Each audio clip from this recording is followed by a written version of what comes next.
क्या आप जानते हैं, एक ऐसा सम्राट जिसने अपने जीवन में 2 जन्म लिए थे।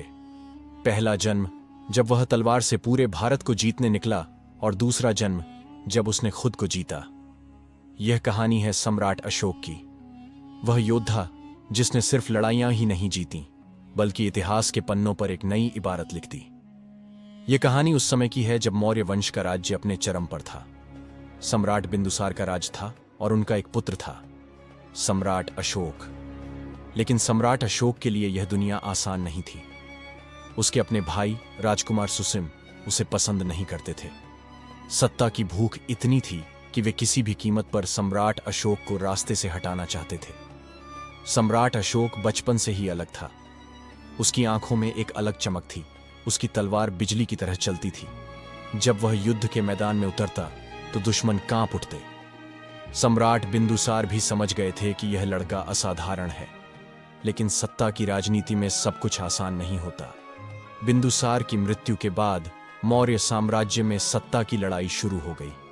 सुसिम को लगा कि अब वही राजा बनेगा, लेकिन सम्राट अशोक को इस बात की परवाह नहीं थी। लेकिन जब सुसिम ने उसे मरवाने की साजिश रची, तब सम्राट अशोक को मजबूरी में तलवार उठानी पड़ी। उसने एक एक करके सारे षड्यंत्रकारियों को हराया और आखिरकार सम्राट अशोक का राज्याभिषेक हुआ।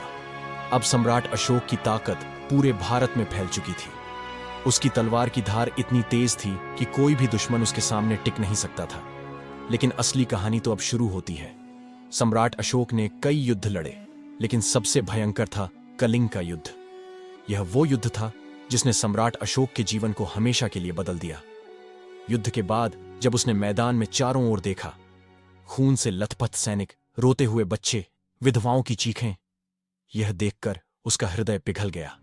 यही वो पल था जब सम्राट अशोक की आत्मा जागी। जब युद्ध समाप्त हुआ तो चारों तरफ सिर्फ विनाश दिख रहा था। हजारों सैनिकों की लाशें, जलते हुए गांव, भूख से बिलखते बच्चे। सम्राट अशोक अपने घोड़े से उतरकर रणभूमि में घूमे। उन्होंने एक घायल सैनिक को पानी पिलाने की कोशिश की, लेकिन वह मर चुका था। पास ही एक महिला अपनी मरी हुई संतान को सीने से लगाए विलाप कर रही थी। यह दृश्य किसी भी पत्थर दिल को पिघला सकता था। सम्राट अशोक ने घुटनों पर बैठकर अपना मस्तक पकड़ लिया। क्या यही मेरा विजय है? क्या यही सम्राट कहलाने की सजा है? उस रात सम्राट अशोक सो नहीं पाया।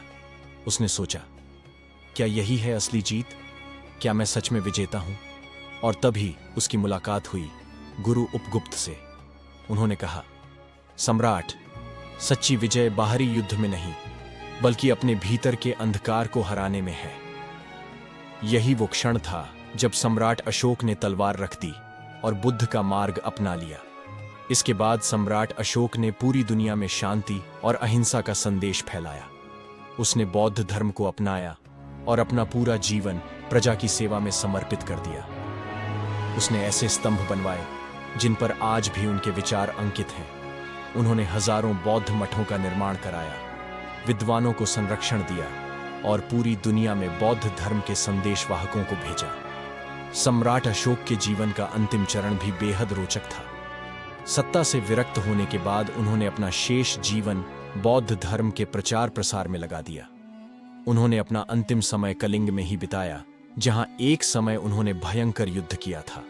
उनके अंतिम शब्द थे, संसार को जीतने की सबसे बड़ी शक्ति करुणा और प्रेम में है, तलवार में नहीं।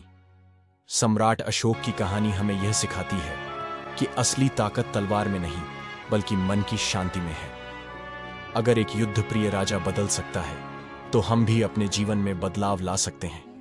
आपको हमारे द्वारा दी गई जानकारी अच्छी लगी हो तो हमारे चैनल को लाइक और सब्सक्राइब करना ना भूलें। आपका अपना दोस्त प्रिंस टाटावत ज्ञान।